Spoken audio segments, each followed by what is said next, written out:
pag-usapan po natin, ito hong nakakabahalang post po ngayon mga kabida, ni General Romeo Pocis, retired. Okay? Ito po ay patungkol sa sitwasyon po ngayon, sa Armed Forces of the Philippines. Tila mas lumala ito hong mga reklamo ng mga ilang generals po mga kabida, laban ho dito sa kanila pong Chief of Staff, General Romeo Brawner, At hindi lang po kay AFP Chief of Staff, pati ang Secretary po ng Department of National Defense. Damay din dito ho sa pag-alburuto po mga kabida, ng ilang mga high-ranking officials po ng AFP. Ang akala natin noon, yung mga junior officers lang po ang medyo meron pong grievances, pati pala itong mga generals. Okay? May ganito palang mga grievances po mga kabida. Okay, babasahin ko po mga kabida, ito pong post po ni General Romeo V. Pocis, retired. Ito po ay posted 8 hours ago, bago lang pala mga kabida. At gaya ng sinabi ko po kanina, ako nababahala po ako dito dahil ho parang ito parang ticking bomb po na anytime pwede hong sumabog po mga kabida. Okay? Ito po. Restiveness in the ranks. The pot is boiling. Kumbaga, impatient na po ito hong mga opisyal po ng Armed Forces of the Philippines. Kumukulo na po.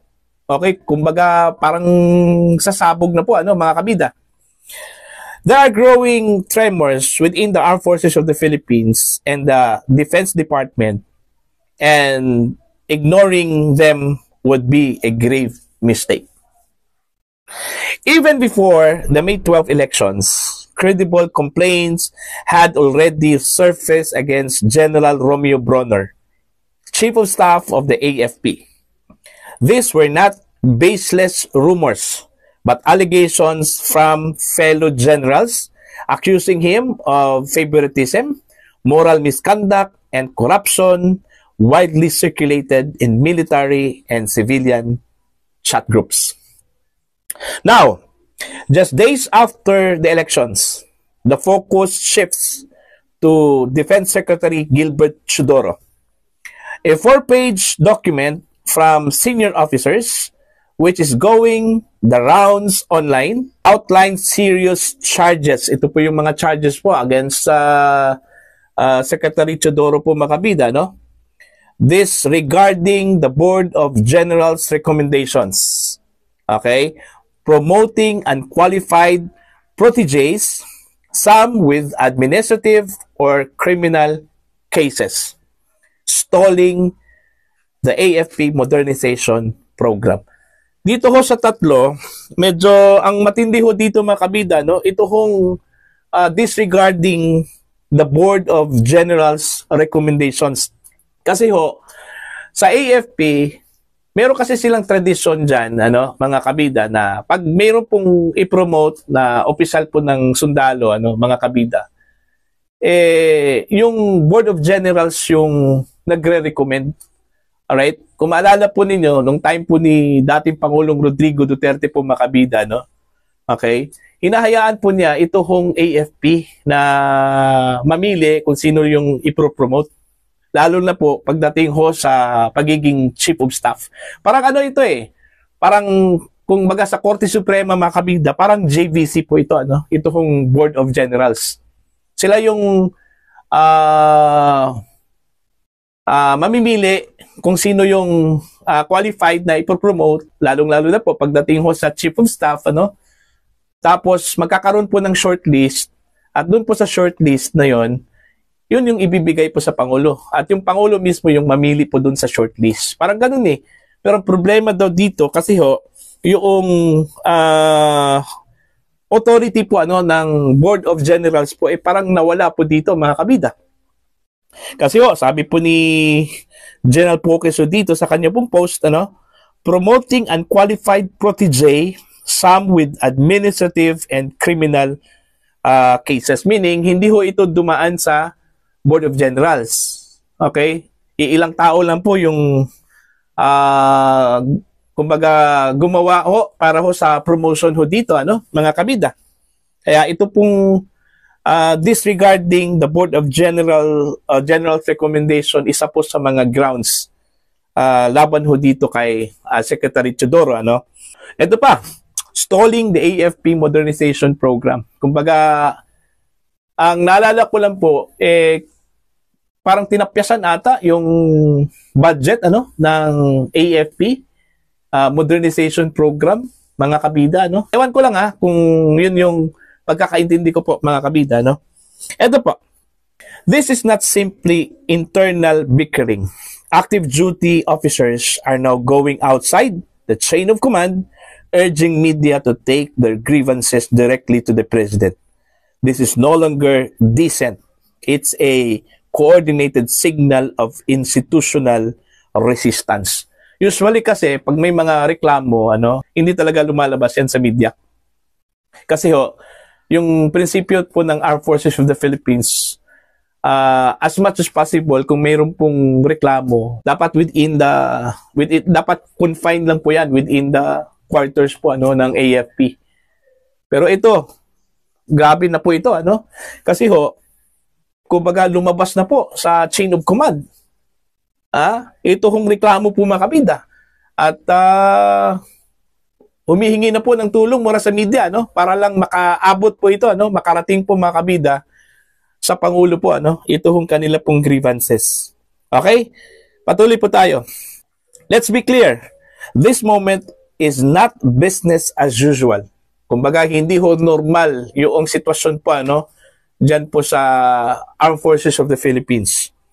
President Marcos' recent directive for cabinet officials to file courtesy resignations is widely seen as a cosmetic move. Key players remain untouched, and the reshuffle looks more like a recycled rotation of the same insiders.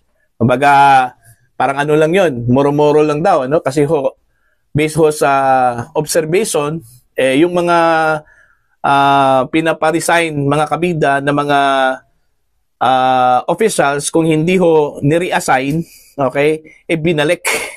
Okay, binalik po sa kanila pwesto, mga kabida. Ito pa. But here's the alarm bell. Ito po yung pinakamatindi po, mga kabida, The early vote by military and police personnel overwhelmingly rejected the president's candidates in favor of Duterte allies. That is more than dissatisfaction.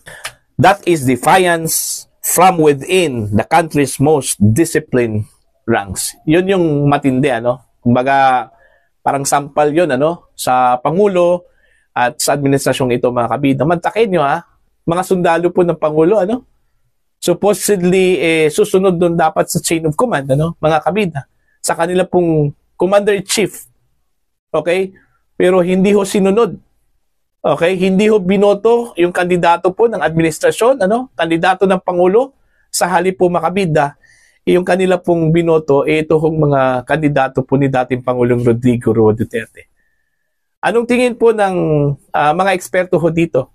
Ang sabi po ng mga eksperto, this is an indication of a protest vote, mga kabida. Hindi nila nagustuhan yung mga kandidato po ng Pangulo. At most likely, hindi nila nagustuhan yung mga ginagawa po ng Pangulo, mga kabida. At hindi lang po AFP ang gumawa po ng ganun, pati pulis, mga kabida.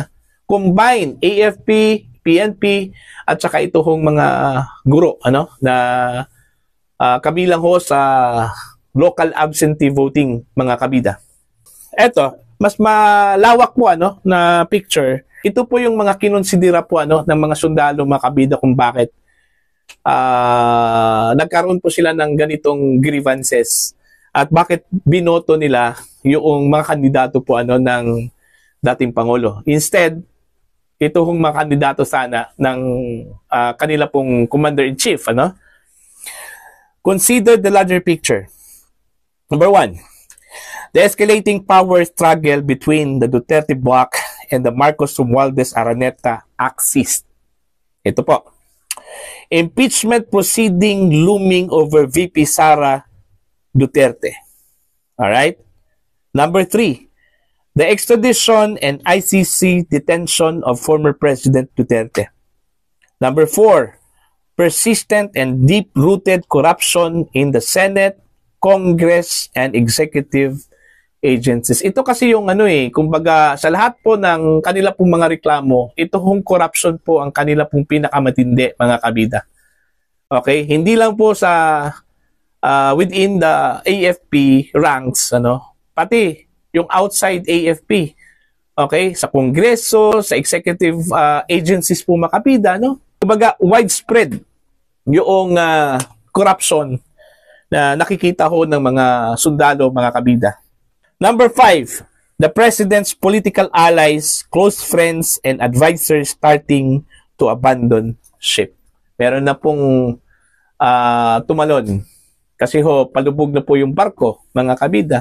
Kahit na yung mga senador, mga kalyado, ang sabi po ni Senator De La Rosa, meron pong mga non-Duterte allies na andun na po sa kampo po ni Vice President Sara Duterte. They have changed their stance, mga kabida. Alright? Ito pa. What we are witnessing is not yet collapse, but the slow unraveling of legitimacy. A government begins to lose its grip, not with a bang, but with systematic internal disengagement from the military, from institutions, and from the public trust. The President is now faced with a stark choice. Act boldly to restore coherence and credibility within his administration, or ignore the growing fracture lines and face consequences that may no longer be containable. Kumbaga, the President, mga kabida, based on the allegations and tremors within the armed forces of the Philippines, should act promptly, Okay? Otherwise, kung hindi ito bigyan ng pansin po ng Pangulo, it will no longer be containable, mga kabida, hindi na ito maaagapan pa. At yung sinabi po ni General Pukis na parang bulkan, na ito pong sitwasyon sa AFP para pong bulkan, baka sasabog po ito anytime. Parang ticking bomb yung sitwasyon anytime pwede hong sumabog po, mga kabida, Okay, eto pa. Last na lang po ito, mga kabida. Political instability does not arrive overnight.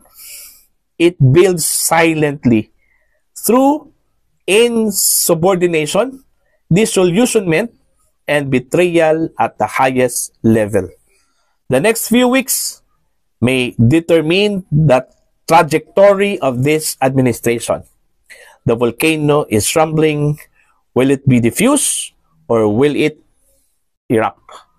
Ito yung aabangan po natin, mga kabida. Kung hindi gagawin ng Pangulo yung agarang action dito, dito sa problema po ng Armed Forces of the Philippines within their ranks, mga kabida.